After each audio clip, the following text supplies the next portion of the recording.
The lessee has no right to make alterations or additions to the equipment. Now here the lessee is using that asset for a period of 3 years for which the lessee has to pay some amount. The clause generally also gives an option to the lessee to renew the agreement.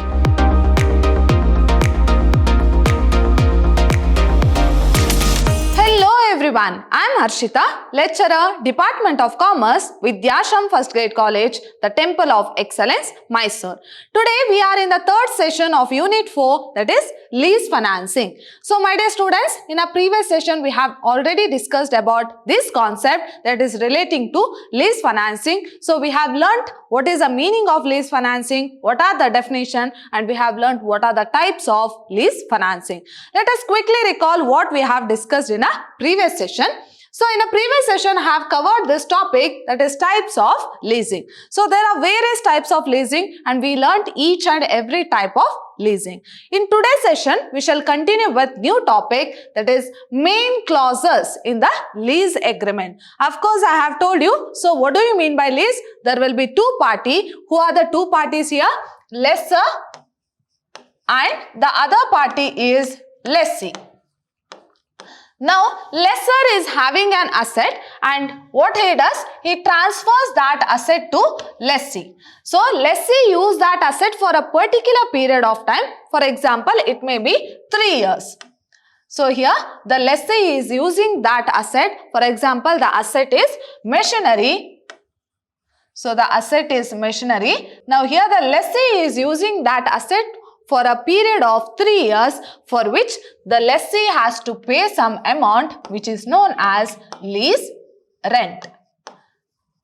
That is lease rent. So this is about lease and the agreement between the lessor and lessee about these activities is known as lease agreement. So hope you are clear with lease. Now let us see what are the main clauses which are there in the lease agreement. That I have told you, the agreement between these two parties is called as lease agreement. Let us see what are the clauses which has to be included in the lease agreement. So if you take the first point, that is nature of the lease. So what type of lease it is? So in a previous session we have learnt about various types of lease. So what type of lease that we have to mention in the lease agreement? This clause specifies the nature of the lease. So whether it is an operational lease or whether it is a financial lease or whether it is any other kind of lease. So that type of lease has to be mentioned in the lease agreement. So your first clause is all about, the clause specifies the nature of the lease, that is operating lease or financial lease or leveraged lease, and the names of the parties of the agreement. So who are the parties? So as I have already told you, the two parties under lease agreement is lessor and lessee. For example, the name of the lessor is A and the name of lessee is B. So the name of that parties, that is lessor and lessee, has to be included in the lease agreement. That is all about nature of the lease. Now coming to the second point, description of the asset. So let us see what this clause contains. So this clause gives the description of the equipment to be leased. So it makes or it records model, size, specification, etc. So what type of asset the lessor is going to give the lessee. So whether it is a machinery or whether it is any other vehicle, so such kind of information should be included in the description of the asset. So asset is nothing but what? The item which has certain value. So here lessor may be having a machinery. Now that machinery is being transferred to lessee. So about that machinery, a brief description has to be given under lease agreement. Next, duration of the lease period. Of course, it may be a long period, like in case of financial lease, where it is for a longer period of time till the lifespan of a particular asset, or it may be for a shorter period of time like operational lease.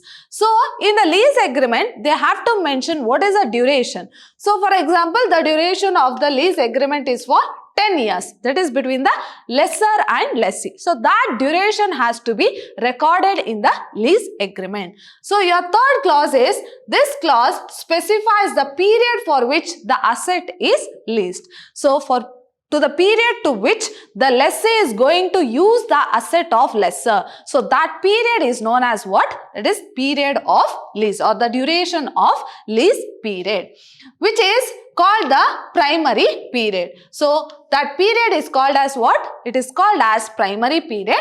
The clause generally also gives an option to the lessee to renew the agreement. So for example, here the lessee has used an asset of lessor for 10 years. So again he wants to use that asset. Then he can renew the agreement. So he can renew the old agreement and he wants to extend for 3 years.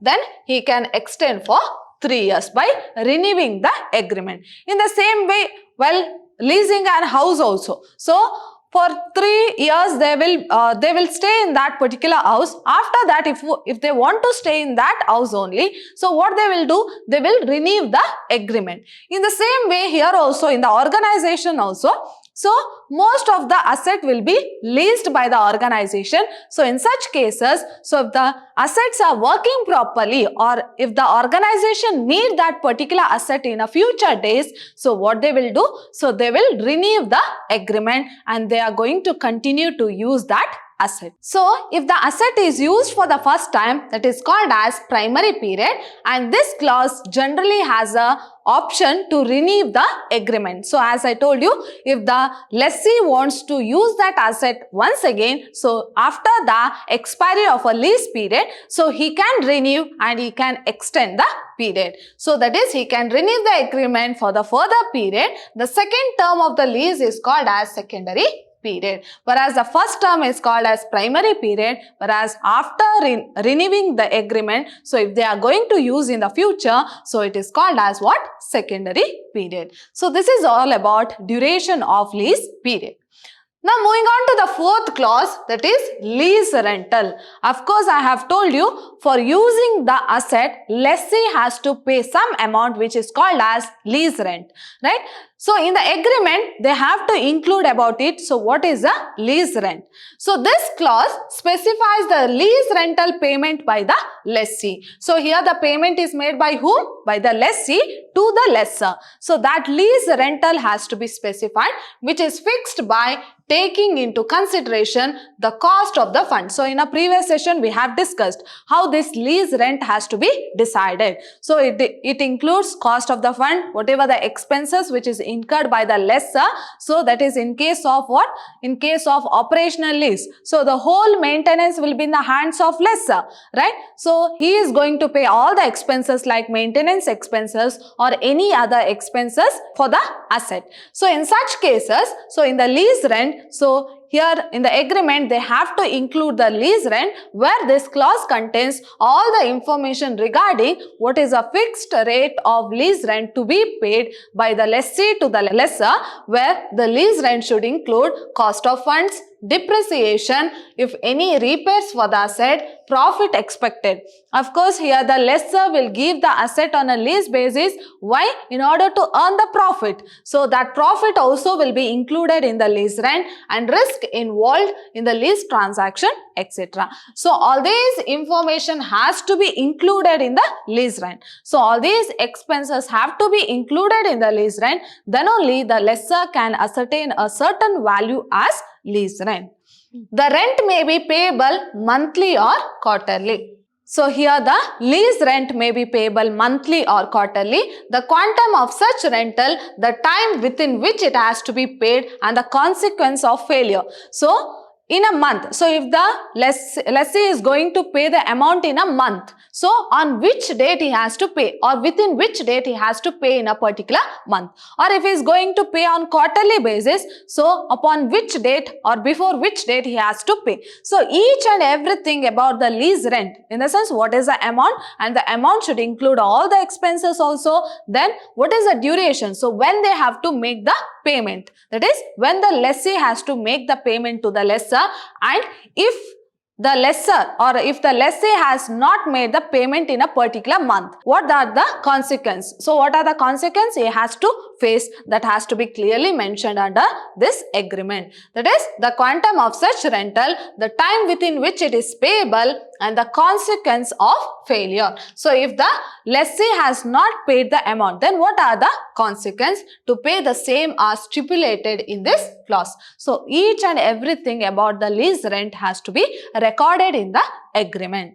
Next is delivery and redelivery. So here how the goods or how the asset has to be delivered from lessor to lessee at the same time after the duration of lease agreement. So how the asset has been taken back from the lessee to the lessor. So I have already told you, now suppose A is a lessor and B is a lessee. Now A is a lessor and B is a lessee. Now A has transferred the goods, right? So that is how the delivery has to be done. So how the delivery of the asset has to be done to the lessee, and after the completion of the duration, that is after the completion of the lease period, so how this goods has to be returned back from the lessee to the lessor. So that has to be mentioned. So this clause mentions when and how the leased equipment, that is nothing but the asset, would be delivered to the lessee and how it will be delivered back. So how it has to be delivered to the lessee and at the same time how it has to be taken back or delivered back from the lessee to the lessor on the completion of the lease period. So it is after the completion of the lease period how the asset has to be delivered back to the lessor. So this clause contains about delivery as well as redelivery of asset. And the next one is right to use. So here the ownership will be in the hands of lessor itself. Now for a certain period of time, lessee is going to use that asset. So how he is going to use? So what are the right to use an asset? So this clause allows the lessee to make proper and lawful use of equipment. So according to law, how he is going to use that equipment? So there are certain conditions by the lessor also. So lessor will tell that how that asset has to be used. So the asset can be used in various ways. So that will be mentioned in the lease agreement. And the next one is repairs and maintenance. So as I have already discussed in a previous session, so there are two types, that is in the operational lease as well as in the financial lease, where in financial lease all the repairs as well as maintenance expenses was met by the lessee. Right? So lessee ultimately will become the owner of that particular asset. So he has to bear all the expenses. Whereas in case of operational lease, all the expenses was met by the lessor and lessee was just using that asset. Now that has to be included in the agreement. So how this repairs and maintenance expenses are borne by, whether it has to be borne by the lessor or whether it has to be borne by the lessee.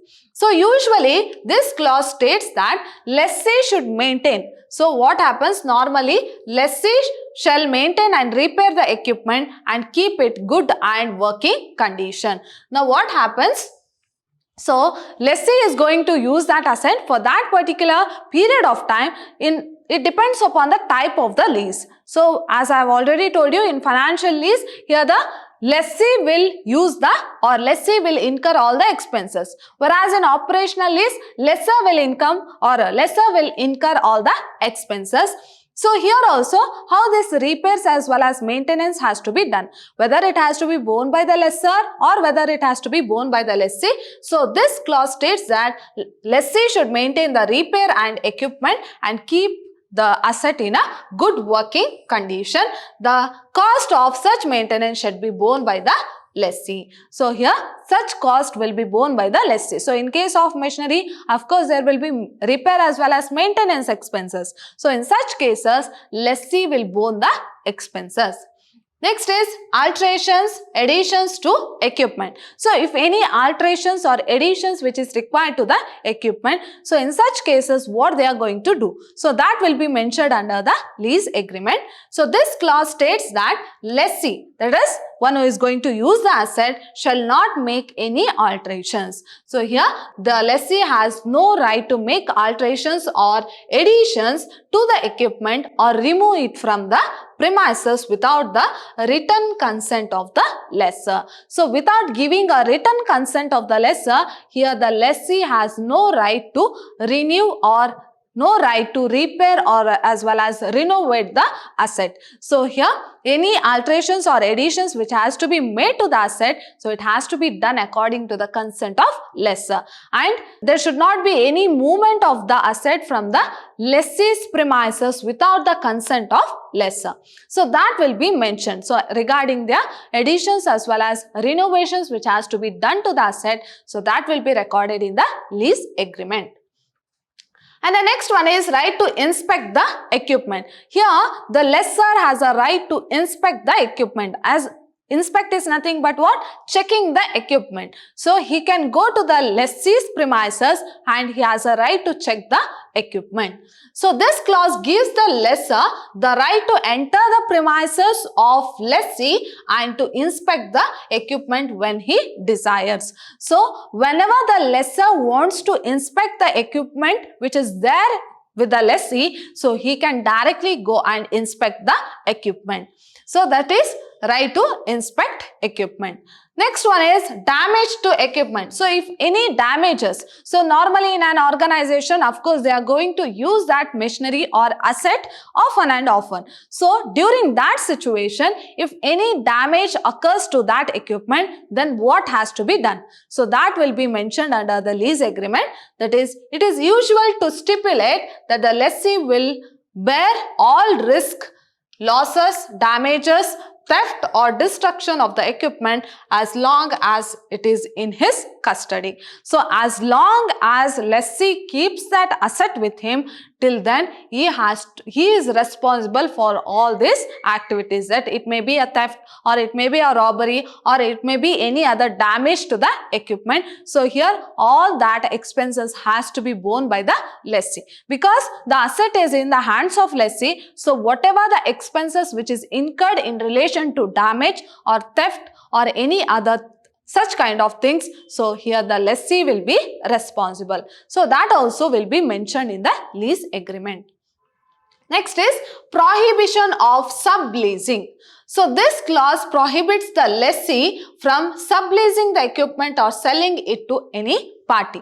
So here once the asset has been transferred from lessor to lessee, that is from the owner to one who is going to use that asset, now the lessee, one who is using that asset, has no right to sublease. In the sense, he has no right to give that asset for leasing for somebody. For example, now X is a lessor and Y is a lessee. Now X has transferred the asset to Y and Y is using that asset. Now Y has no right to transfer to some other person. So he has no right to transfer to some other person. It's nothing but what? Subleasing. Now here Y has a chance, right? Y has a chance to earn income by leasing this asset to Z and taking the lease rent. But this should not happen. So here the real owner is X. So Y has no right to sublease the asset as well as no right to sell the asset without the consent of lessor. And the next one is default by lessee and remedies. Suppose if the lessee has not paid any of the lease rent, then what are the measures that has to be taken? So it is usual to include a clause indicating the specific events of default by the assessee, that is lessee, and the remedies available to the lessor in such cases. So if the lessee has not paid any of the lease rent or not abide by the rules and regulations of the lessor, then what are the measures that has to be taken by the lessor? So that will be included in the lease agreement. The remedies may be to declare that all unpaid rentals are due and payable immediately and to sue the lessee for the recovery of the same. So what he will do, if he has or if there is any default in regard to payment of lease rental, then what he has to do? To declare that all unpaid rentals are due and payable immediately. So here the lessor will tell the lessee to pay all the lease rental which have unpaid, to pay immediately. If not, he can sue in the court of law for the recovery of that lease rent. Next, to terminate the lease agreement, or he can terminate the lease agreement or close the lease agreement, or to seize the equipment given on lease. So he has a right to take back that asset which is given in terms of lease. So here, if there is any default, so he can sue in the court of law, or he can collect all the unpaid lease rental immediately, or he can terminate the lease agreement, or he has a right to seize the asset which has been leased to the lessee. Next is insurance. Of course, let us see how this lease asset is being insured. So this clause requires the lessee to take out the fire insurance policy in respect of the equipment in the joint name of lessee and the lessor.